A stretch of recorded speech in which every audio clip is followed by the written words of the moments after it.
Hello, I'm Jeremy Clarkson. And I'm Jeremy Clarkson. And this is Robot Wars.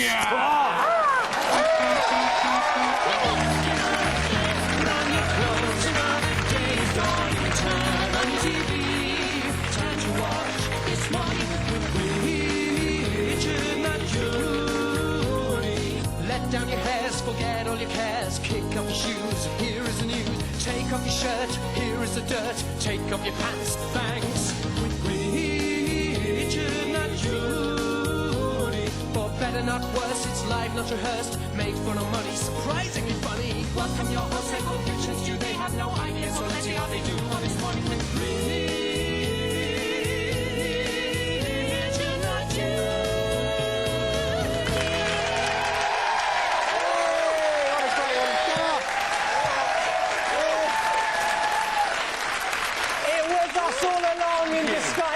Jeremy Clarkson, it was us.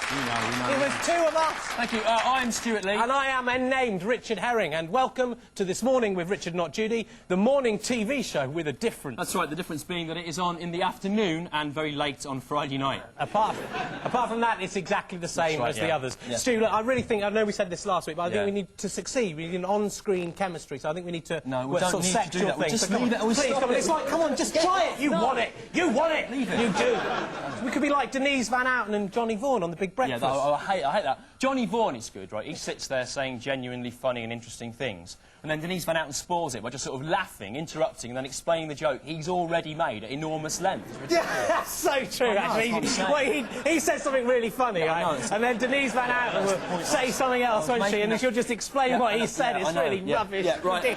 She's rubbish. She can't think of anything of it. She just says what he says. In many ways, Rich, you're like a Denise Van Outen to my sort of Johnny Vaughan, aren't you? In that I serve as a kind of sexual bait to lure in the viewer. No, Rich, I think you're like Denise Van Outen, but without the sexual bait element. Which is? A kind of vapour. Right. And will you welcome on the Bon Tempi organ, Richard Thomas. Yay! He's good. He's good. And also joining us today on the listings couch, husband and wife team, Joe Unwin and the actor Kevin Eldon. There they are.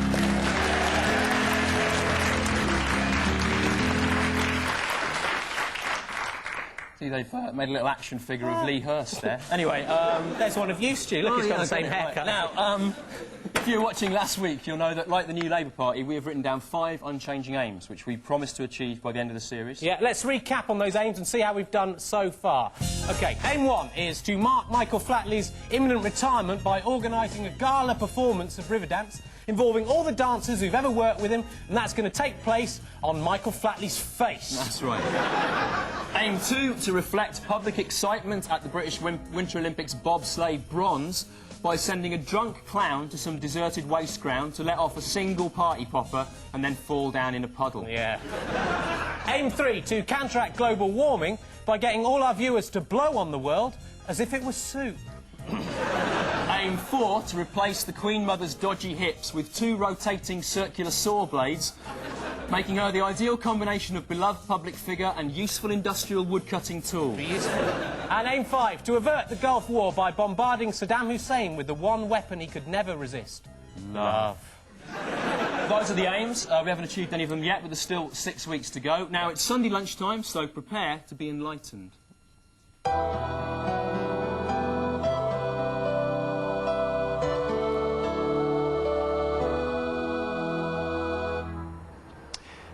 Peel away the skin of the banana, and you shall see the fruit. And so, as we peel away the skin of our doubts and desires, we shall see God, who is better than any banana by miles. The unusual priest there again. Unusual. Let's go over and join Jo Unwin and her husband, the actor Kevin Eldon, for this week's phone opinion poll. Our profit-making phone opinion poll this week reflects the current crisis in the Gulf. The question is... do you think Britain should nuclear bomb Iraq? Iraq. Dial 0891 33 88 01 for yes, but only if they've already attacked us with chemical weapons. 0891 33 88 01. Dial 0891 33 88 02 for yes immediately, even if they agree to all our demands. 91 33 88 02. And 0891 33 88 03 if you think yes. But trivial phone opinion polls about such important issues are morally offensive and in any case are always phrased in such a way as to elicit the response the compilers desire. 0891 33 88 03. And we'll be keeping you posted on the results of that as the show unfurls. Unfurls? Yeah, like a flag or a fern. The married couple there. Joe Unwin and the actor Kevin Adam. Well, Stewart, anything struck your Friday night armistice satirical eye this week in the news? In the news this week, I was, you know, it's a shame to see the Irish peace talks breaking down, basically. But it's weird, I mean, when you see Gerry Adams being interviewed on TV as an accepted sort of public figure, it makes me feel strange, amazed, astonished even. Slightly aroused? Not aroused, no. No, nor me. Well, why did you ask? I just thought it might make... Well, it doesn't do anything for me at all. I think the whole Ireland thing's stupid. It's a waste of time. My philosophy, right, is give Ireland back to the Irish. That's what I say. Well, what do you mean by that, though? What do you mean? Well, I mean what I say, Stu. Do you understand English? Yeah, what I'm saying is give Ireland, the country, back to the Irish. Yeah, I know, yeah. The people that live in Ireland. Do you... yeah, I know. Hello, Yeah. my name's Stewart Lee. Yeah, but I can't understand simple sentences. Yeah, but Hello. are you saying Irish Protestants or Irish Catholics? Sorry, what do you mean by that? Do you mean Irish Catholics or Irish Protestants? What do you mean? Well, give it back to both of them and let them share it. Yeah. Simple. Yeah, but that's the problem. They don't get on, do they? You are being deliberately obtuse being because you're jealous of I'm my... not You jealous of are? your OK. idea, no. All right, what are there most of in Ireland? Catholics or Protestants? Catholics. OK, right. My new solution, simple, right? Let all the Catholics live in the bottom bit of Ireland, right? Yeah. Let them live there. And any Protestants left over, let them live in a little bit at the top. Sorted. That is what they did do. Did they? Good. It's a good idea. That's what I say. Yeah, but historically that has proved problematic. Why? Well, because the Protestants in the top think of themselves as British. Well, all right, Stu, all right. Listen to this final solution, OK? Let the north bit of Ireland make that British to satisfy the Protestants. Yeah. But to keep the Catholics happy, give it a kind of Irishy-sounding name, like North Ireland. Right. Or Northern Ireland, perhaps. No, don't be stupid. North right. Ireland. Which the only people that understand less about Irish politics than you is everyone that lives in America. And coming up, here's what's on later in the show. At 12:21, Raj Paso will prove the universe is a figment of his godlike imagination, and then if he stops concentrating for a minute, all matter will be sucked up into his colon. At 12:30, we'll be asking, are UFOs real? And if so, why do they only appear to people who are mad? Or too stupid to even operate a camera properly? At 12:42, we'll be talking to the couple who've employed Louise Woodward to look after their children and asking them, are you insane? Maybe not. She's going to try a bit harder this time, isn't she? And at 12:50, we'll be getting the women in our studio audience who are wearing the least clothes to stand near the cameras in an attempt to distract from the poor quality of the script, because worked for TFI, didn't it? It did. Right, Right. Remember, though, this morning with Richard Not Judy, or as it's already beginning to be known, TMWRNJ, it's the only show on television that's directly accountable to you, our audience. That's right, we will listen to all your comments, no matter how obviously wrong they are. And this accountability manifests itself by making one of you, our audience here today, the king of the show.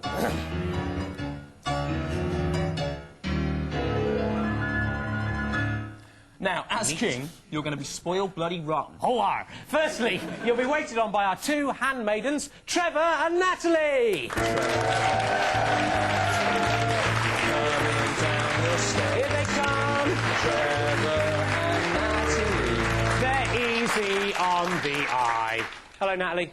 Hi, Trevor. No, you can't speak, Trevor. We can't afford to pay him to speak, remember? Yeah.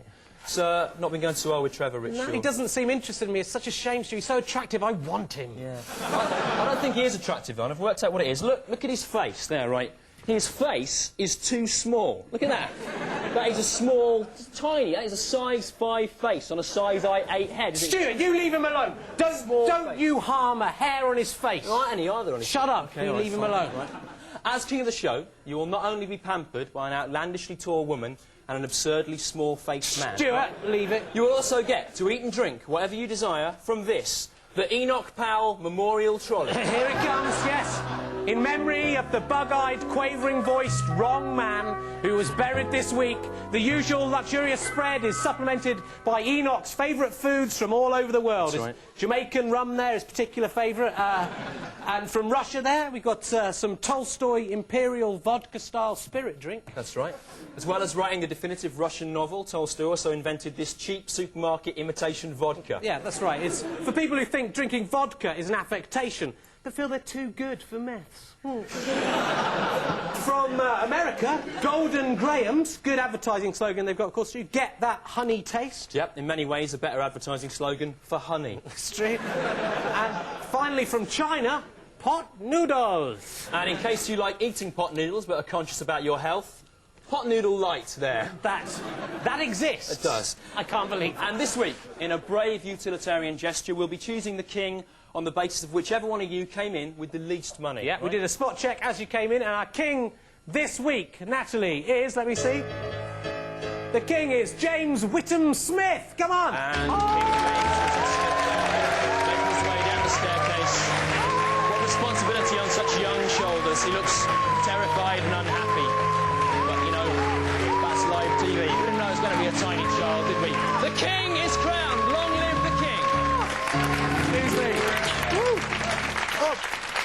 Well, infant King James, how are you? You all right? Yeah. Are you glad to be king? You came in with nothing, and look at you now. You've Yes. got all this. All of you, you've got that. Look. I don't think we can show that to a child of this Right, age okay. this time. I think we're breaking the laws there. Move on. Well, James, King James, sorry. You happy to be king? Yeah. Good. He's nice. To celebrate your reign, we've created a brand new cartoon series for you now. Do you remember the Munch Bunch who were fruit, remember? Yeah? Yeah. Do you remember the shoe people who were shoes, remember? Yeah, I think I might. Yeah, he does remember that. And do you remember Poddington Peas, who were rubbish? Remember them? Yeah, I definitely do. He does remember them. I bet you thought, little James, I bet you thought there was no other group of inanimate objects that we could anthropomorphise into cartoon characters, didn't you? Did you? Did you think that? Did you think that? Did you? Did you? Okay, I did. Did you? Yeah. Did you think it or not? Answer the question. Yeah, okay. What? I did. No, I didn't. All right, sorry. Well, whatever you thought, you were wrong. Well, they live in your body and they're lots of fun, but they all need each other, one for all and all for one. They come out your belly button when you're asleep, and over to organ and they sneakily creep. At Lily Liver, Henry Heart, Barry Bladder and Beryl Brain. Yes, it's time to meet the organ gang again.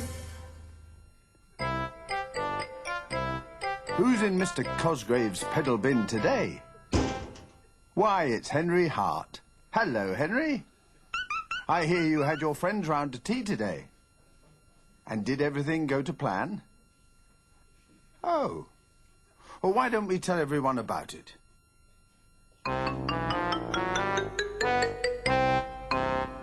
Henry's house stands on a busy crossroads under the Hart bypass, literally in the very heart of Organland. During the day, Henry and the rest of the gang live in your body, where you can't see them, unless you have access to an endoscope. But at night time, when you're asleep, they are allowed to climb out of your belly button to mess about and have a laugh. There's Henry with two of his pals. That's Beryl Brain. She's terribly clever, though can be a bit boring sometimes. "Where's that naughty Barry Bladder?" she asked. "I calculate that he should have been here 31 minutes ago." "Who cares about that urine-filled scamp?" said vain Lily Liver, admiring herself in the mirror. "The important thing is that I'm here and I look gorgeous." "Yes, you do," said Henry. He secretly loves Lily, although if you ask me, she's a bit stuck up. But then, I'm not likely to fancy her, am I? I'm a human. And anyone who says I do fancy her is lying. I am Brian Cant, you know. "Oh, my," said Lily. "What is that terrible noise?" "Blow me tight, it's Barry Bladder." "Barry," shouted Henry. "What is it?" "Why are you making all this noise when I invited you to dinner?" "To dinner?" said Barry. "Oh, I thought you said you were inviting me to make a din. My calculations show that that is the worst joke ever to be broadcast on TV. Oh, don't worry. I've got plenty worse ones where that comes from. Poor old Barry. He is a dafty. Anyway, Barry giggled, I did bring you this big bottle of fizzy pop. But, sorry, I drank it all on the way. Uh-oh. Excuse me, I'm just off to the toilet. Ha ha, what a happy crew. Surely nothing could spoil their fun. Uh-oh. Looks like I spoke too soon. It's Derek Duodenum and his nasty, smelly friend, the vile bile duct. They are the wickedest, dirtiest organs you might ever hope to meet, and they hate to see anyone having fun, unless it's themselves in the mirror. Ha ha ha, said Derek. We'll soon scupper their supper. Ha ha ha, that must be the soup, Bile. Will Derek and Bile manage to steal Henry's meal? Will Barry have more drink and then need to go to the toilet again? Stay tuned to find out. Hey! Brian Cantner. Brian Cant, who is still alive, God bless him. Stu, are you still eating British beef? Yeah. What, on the bone? Oh, yeah, I love Raw? it. Yeah. Aren't you worried about getting BSE? No, I don't worry about any of those scares, Rich. Smoking, drinking, cholesterol. Well, you should worry about drinking cholesterol, Stu. It's very No, bad not in for its you. pure form. It's a balm. You could gag on it. It's No, awful. and I like it. The BSE crisis doesn't worry me, though, because I'm vegetarian. What, for ethical reasons? No, I'm vegetarian because I hate animals. Right. They're disgusting. I don't want them anywhere near me. I don't want an animal in my stomach.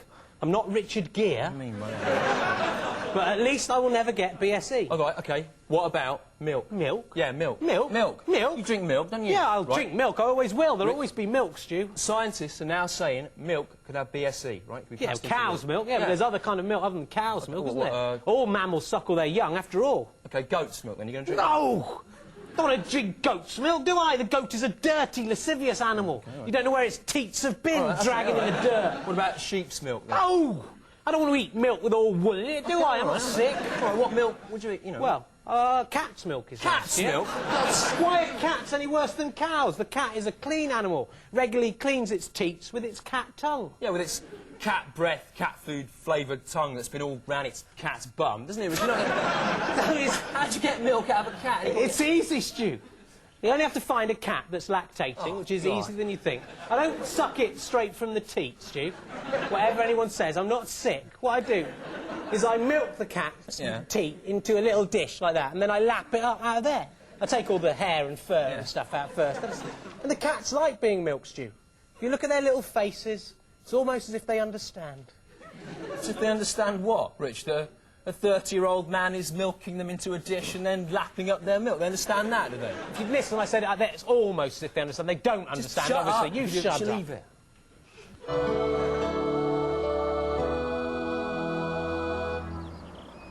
Shall a monkey that has followed the word of Christ be accepted into heaven's gates?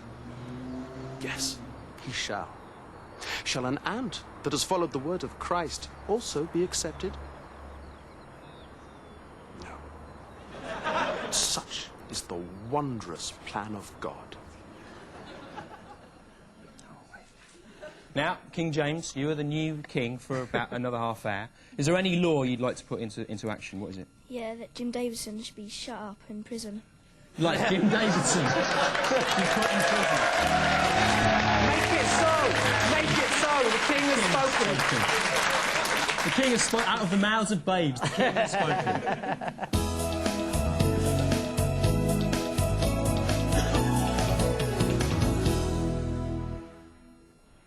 Now, curiosity killed the cat. What a waste of good milk that was. But scientists have found no evidence that it can do any harm to citrus fruit. So please welcome our regular guest, who was a little bit nervous last week, but it's the Curious Orange! Come on!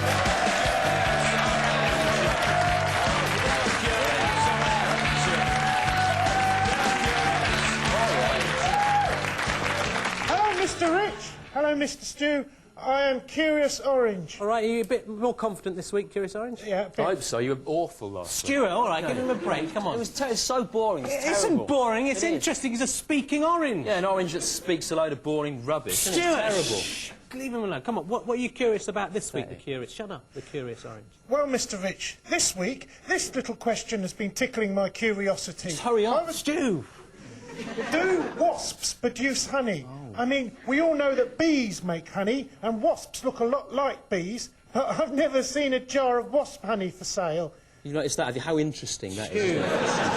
So, I'm very curious to find out the answer to this curious question. Well, I can answer this one for you, the Curious Orange.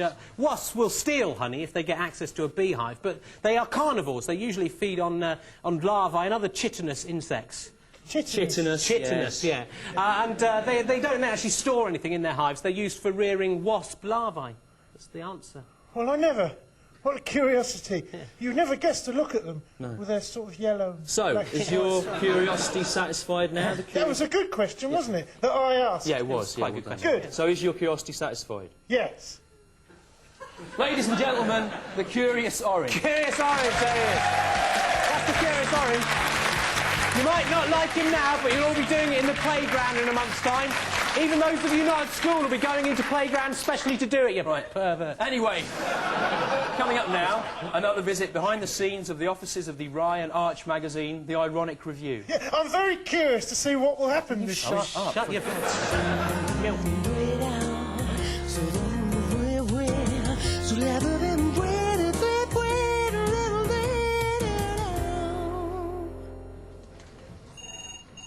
I think what keeps my magazine, The Ironic Review, on the front line of popular culture is its columnists. Sure, they're competitive, particularly Tony and Simon. But it's a competitiveness which breeds excellence, like the competition between cocks in a cockfight. In a cockfight, both cocks learn something about themselves and come back stronger for the next fight. Tony and Simon are certainly my biggest pair of cocks. Is my pencil, right? It's obviously my pencil. It's got my name on it. See that? T-O-N-E. I wrote that. You wrote that? Yeah, it was ironic.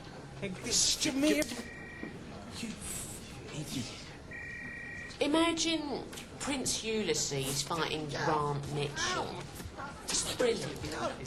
If I want a fresh, young cock, then I'll turn to Simon. And if I want a cock that's more experienced, if occasionally somewhat jaded and rather ineffectual, then I'll call on Tony, if you know what I mean. I mean he's impotent. And at Simon's interview, I asked him exactly why he wanted the job. And he said... And I said, I don't. I hate your magazine, I hate everything it stands for, and I hate you. So screw you. Yeah, that's right. So, needless to say, I hired him on the spot. And, obviously, that's a decision I've been regretting ever since. Yeah, well, you're not the only one. This week, I shall be writing about how my favourite record at the moment is Cotton Eye Joe by Red Necks. What is it? And I don't think any of you expected me to say that. I expected it.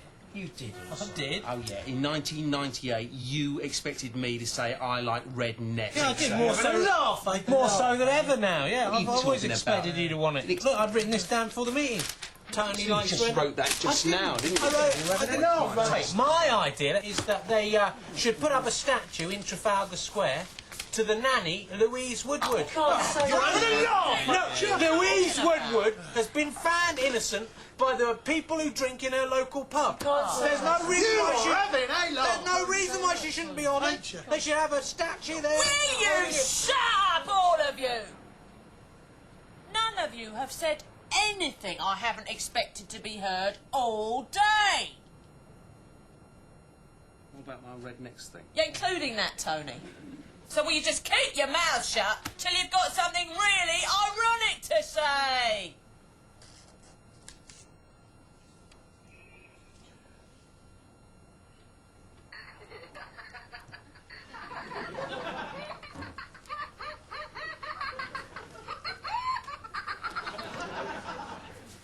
My favourite animal is an otter.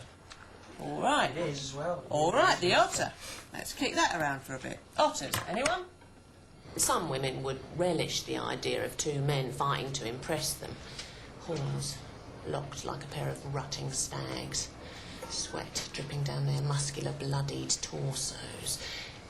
But I find it a terrible bore. I'm a lesbian, you know. Oh, yeah, we get on fine.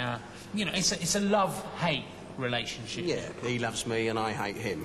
No, he loves me and I hate him. No, you love me and I hate you. I don't love you, Tony. You don't, right. So why do you dress like me, talk like me, and copy everything I do and say? Why do you dress like me, talk like me, and copy everything I do and say? Well, you're copying me now, aren't you? No, you're copying me now. No, you are copying me. You just copied me then. No, I didn't. I don't copy you. I don't copy you. If anything, I do the opposite. You do the opposite to yeah, me? I do the opposite. Must be why you're such an idiot, then. No, you're the idiot, and that's why I do the opposite. No, and anyway, you said I copy you. Don't put that in the front. Don't put that in front of me there. Got another question? You can't hide it. That's pathetic. Got another question? I've got something in my ear. It's not very ironic, that, is it? Putting flowers in front of someone.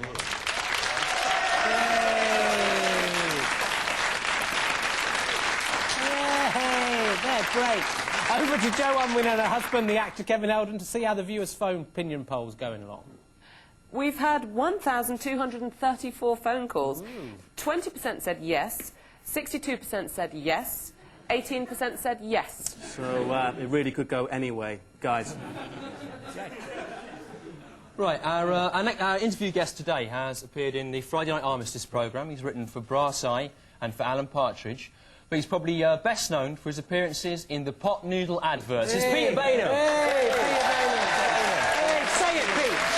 Say it. No. Say the thing. No. Pot noodle, say it. No. Say the thing. No. Say it. Make me do it. Say the thing that we all want to hear, Pete. Say it. What do you want to hear him say? I don't know. They know. I'm better known for my appearances on Radio 4's The Harpoon. You are known. I am. Hello, The Harpoon. Nothing. Do you actually... Too gorgeous. That's brilliant. That's the best thing you've ever Right, got. off he goes then. That is the best thing I've ever Cheers. done. Cheers, that's all right, yeah. Like, now, do I get money do for you that? like pot noodles, though? No. Don't you? I can say that because I'm not in the adverts anymore. Oh, yeah, I noticed that. On TV, though, you said you did. Yeah, I said know, I they felt differently then. That was a year ago. There's a lot has changed since then. Do you like the In new terms adverts better than the... Have you seen the new pot noodle adverts? No, they haven't. That's how successful they've been. They're like the Shawshank Redemption. They're terrible. They're awful, Yeah. Anyway, what, have you got any behind-the-scenes secrets about how the pot noodle adverts were made, Pete? Yes, they were made with sick. And, yeah, it's not that. I mean, the ones you buy in the shops aren't got sick in them. It's just that I like. It's nothing weird or anything. It's just that I prefer the. I like the taste of sick. Well, sick. Pete, we didn't bring you on here just to or talk about pot noodles, No, Pete. no. We also want you to eat some of them. So there you go. Which is your favourite flavour? This is a trick. Have you isn't it? seen pot mash? Pot Pete? mash. This is That's a new fantastic thing. idea. This is like mashed potato in a pot. Yeah. This is a new thing they thought up since Pete. Are you going to eat that? It's like potato, but worse. Go on, eat it. Try one. Right. Come on, try one. On Go on, Fist I'll of taste Fun, some of you this. played a kind of This is character who ate kind of really disgusting things. didn't you? And then for a change, I did the adverts, the pot noodle adverts. But You saw it coming. no, I don't really like talking about it because I became a bit of a monster during that time, really. Right, why? It was just, what is a crazy world? Adverts, you know, because you get to know lots of other people in adverts. You know, I became very friendly with. Do you remember the Lund Polly advert? There was where there used to be two pillars, talking pillars, and one would say "get away," and then it would disappear, and the thing would. Someone's collapse. just saying move on to another question in Okay. my ear. The thing I wanted to ask friendly you, with one of those to guys. ask you was, you know, you do Friday Night Armistice. Yeah. The question I have is, how long does it take you and the rest of the team to apply the horrible prosthetic makeup that you wear? It's about a day. Is it? A day, yeah. Day's work. How does it feel to be like the Mine best? takes slightly less. How Than did it the feel other to be two, the best-looking bloke on a TV programme? Normally it would be great, but on the Friday Night Armistice, it's just all right. I suppose. And you've been writing for a cartoon as well. What's that about? Quickly in 10 that's called. seconds. Okay, that's called Bob and Margaret, and it's about a dentist who's going through a midlife crisis. We'll all watch but that. He's a cartoon as well. We'll like have to leave Pete there. Thank you, everyone, to Peter. Too gorgeous. Too fans. gorgeous! Too gorgeous! Too gorgeous! Men of Achievement 1974. This week's Man of Achievement 1974 is John Anderson, Professor of Mechanical Engineering at the University of Minnesota. In 1969, he organized the National Conference on Personal Rapid Transit, and he lists his hobbies as music, golf, and tennis. Men of Achievement 1974. Oh, yeah, and don't forget you can still send in your own nomination for a Man of Achievement 1974 as long as your nomination is a man who achieved something in 1974 and then paid for himself to appear in this book, Men of Achievement 1974. Rich, I see you're sipping a tiny amount of milk out of a doll's cup. That's what I don't do. Anything unusual Cat milk, is it? No, it isn't cat milk. You get more milk than that out of a cat, wouldn't you, you idiot? This is mouse milk, Stewart. Yeah. Just for a treat, you know. It's be difficult getting enough, you know, milk out of mice. Well, that is the problem with milking mice, the quantity. I did once try to farm mice commercially for their milk once, but it didn't really work out. Lost a lot of money, because you herd a load of mice into a field, they just kind of escape under the hedges and stuff like that. And then when you get them into the milking place, the milking machines are too big. They're designed for cows, you know. So the mice kind of get sucked into them. Get a kind of milk. Right. Sort of pepperami milk. Yeah. But you know, you look at the little faces of those mice as they're flying up the tubes. It's almost as if they understand, Stu.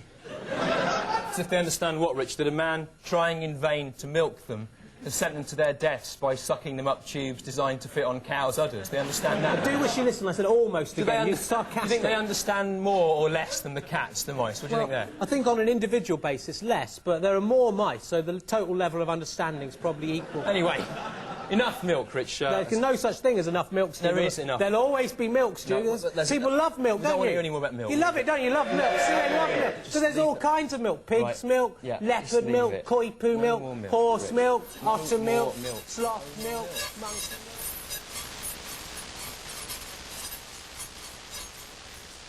I am Roger Crowley.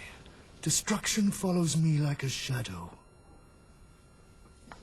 On Tuesday, I filled a parcel with maggots and posted it to the Prime Minister of Canada, whoever he is. Let the mayhem commence, I cried, as I walked back from the postbox. By the time he opened it, the maggots would have hatched, and all the flies would burst out into his face, thus.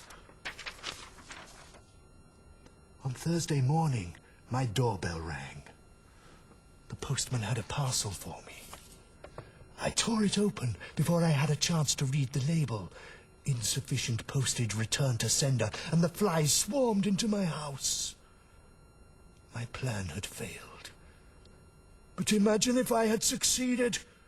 Imagine what those flies might have done. Oh yes, my friends, one day you will all see my power.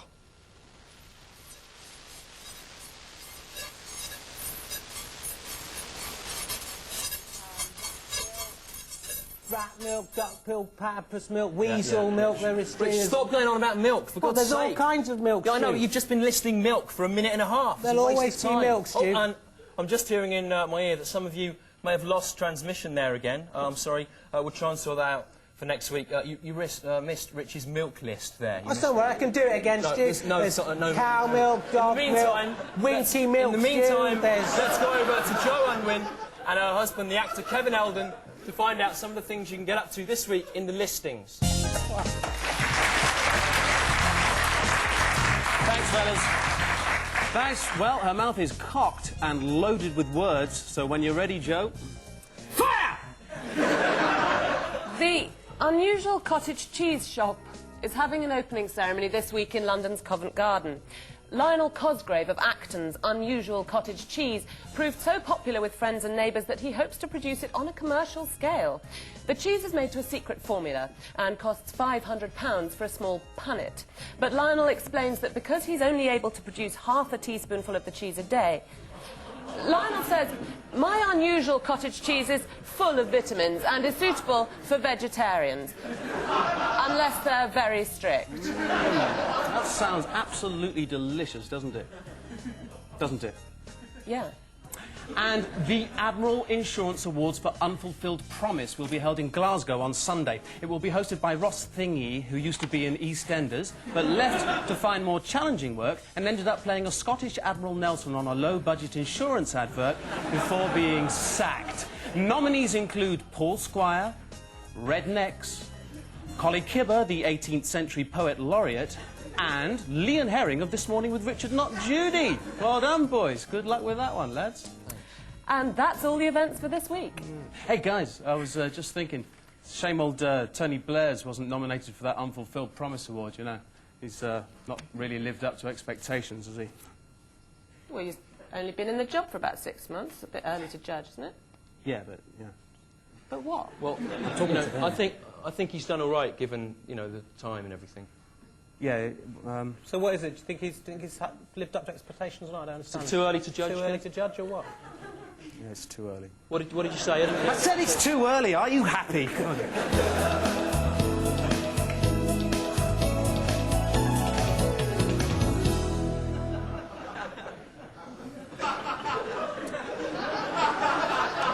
Rich, I see that you were drinking an enormous glass of milk. Yes, that's right. Anything unusual about that? It's blue whale milk, Stu. Yeah. That's one squirt of a teat, that is, yeah. They're mammals, they suckle their young. Like all mothers, Mother Nature pretends to protect us, but is all the while scheming to attack us for her own pleasure. Hi, I'm Greg Evigan, BJ from BJ and the Bear. Of all God's things that he has made, the one that there is the most of is insects. There are more insects than you could count ever. This we know. But do we know what happens when insects attack? This week, gnats. It was a balmy June night, and Penny and I had just stepped outside for a breath of fresh air. Yeah, we were walking through the trees down by the river, which I now know is where they breed, but I didn't know that at the time. We had no interest in gnats back then. Remember, no attempt has been made to tamper with this genuine camcorder footage. I suppose the gnat must have just sort of been there, you know, in the air in our path, and we just walked into it and disturbed it. As you can see, it took us quite by surprise, because it flew first straight into my hair and then started bothering Eldon as well. I tried swatting at it, and then I clapped my hands to scare it away, and it seemed to go. We still don't know whether we killed it or whether it just flew away. Well, Penny and Eldon certainly won't be walking by the river again. However, barmy it gets. They have seen with their own 4 eyes just what can happen when insects attack. I'm Greg Evigan. Goodbye. I made this!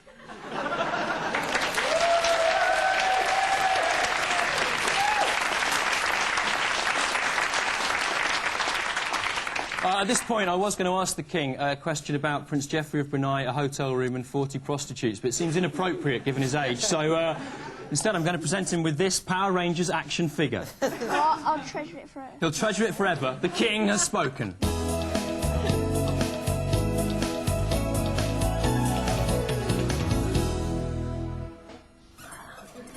Rich, what are you doing? What are you doing there? What are you doing? Milk. Direct. Oh, nothing. Look at that, lovely. You're very pleased with your BSE free milk scheme, aren't you? Yeah, it's a foolproof system, Stu. That one's empty now. Yeah, OK. Good system, but what if all animal milk is infected by the food chain? What are you going to do then? My poor fool. Don't patronise me. There's other milk other than What animal other milk, milk isn't is there, the Stu? one? What? What? Not ours. It's not an our situation. What about human milk? Human milk? Yeah. To get enough human milk to drink, you'd have to farm women. Yes. Because if you do want to do that... Look, if I wanted to farm women for milk, I would have to kidnap some, keep them in battery chicken coops, then every day the women would have to suckle me, and I'd have to store their milk in my cheeks, then spit it into churns, which I would sell by the roadside to passing motorists. You've thought it through, haven't you? Yeah. You sound like you do want to do that. Yeah, I said if I wanted to do that, I would do that. And I do want to do it, so I do! You can't do that to people, you can't... Stu, they like it. The women like it. If you look at their faces, it's almost as if they understand. You are sick. You are sick. I'd ask you this question, Stu. What? Who is the real sick man in this so-called society? Is it the ordinary, normal man who makes an honest living farming kidnapped women's milk, which he spits along with some of his spit into churns, which he then sells to unsuspecting motorists? It's not looking good for this Wait, standard. All right. wait, until you hear the alternative. Or is it the businessman in his suit and tie, milking the system to make upwards of £12,000 a year? It's the first one again, Rich. It's the milk-spitting, mouse-farming bloke. That's the sick one. The businessman's done nothing wrong. Yeah, it's closer than last week, though, wasn't it? Worse in many ways, further away. Well, I didn't think it through. Think it through. Well, I didn't think it through. Are we going to join us at the papers? Yeah. Will you, to join us, have a look at the papers? Will you welcome back Peter Bainham, please? Hey! 1 moment of confusion in 2 weeks. Been good. I agree with you. How long have we got here, anyone? So, Pete, what has literally caught your Friday night My armistice? Friday night armistice. Literally this week. There's a week you can say that, isn't it? My Friday night armistice satirical. I was caught by the story about Stephen Hawking in the papers, where he said the universe originated, it was the size... He said it was similar to a pea-like thing. Before the Big Bang? Yeah. I think he's confused everything with just peas. Yeah. When he says it's pea-like, do you think he means that it was the size of a pea, or that it was really massive but had the qualities of a pea? Yeah, it was infinitely large, but was pea matter. I think he's wrong, right? Because, like, let's just take this table, right, for a start, right? This is just a selection of a few of the things that are in the universe. By no means the majority, right? Let me try again. By no means. Probably, like, less than 50% of the things in the universe are here. I reckon if I tried to put these all together, like, I'm never going to get that down to the size of a pea. So how... He hasn't thought it through, Stephen. Pure science, Rich, there. I think he says these things because he's cleverer than anyone else in the world, so nobody can disagree with him. Yeah. Right. So he could say the universe is like a child's dress, and the cheap child's dress. And we can't prove he's wrong. He certainly is a mad genius, isn't he? He could be in a James Bond film under sea. I am going to destroy the world with my pea matter gun. Have you read The Brief History of Time? I have, yeah. Well, I got as far as anyone else, which is up to chapter 3. Yeah. And nobody gets any further. And if you actually look for chapter 4 onwards, there's nothing there. It's just pictures of Stephen Hawking spending loads of money after that. And there's the instructions to his voice box. A brief history thing. of time, but it wasn't brief enough for me. Wow, that was like real satire we did there. It was, Thanks for having us along. We did attack. Give him a big round of applause. It's Pot Noodles, too gorgeous, Peter Bainham, there he is.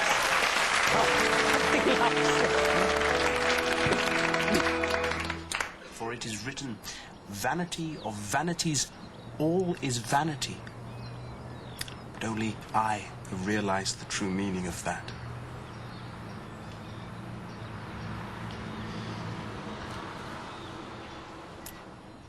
You join us in chaos.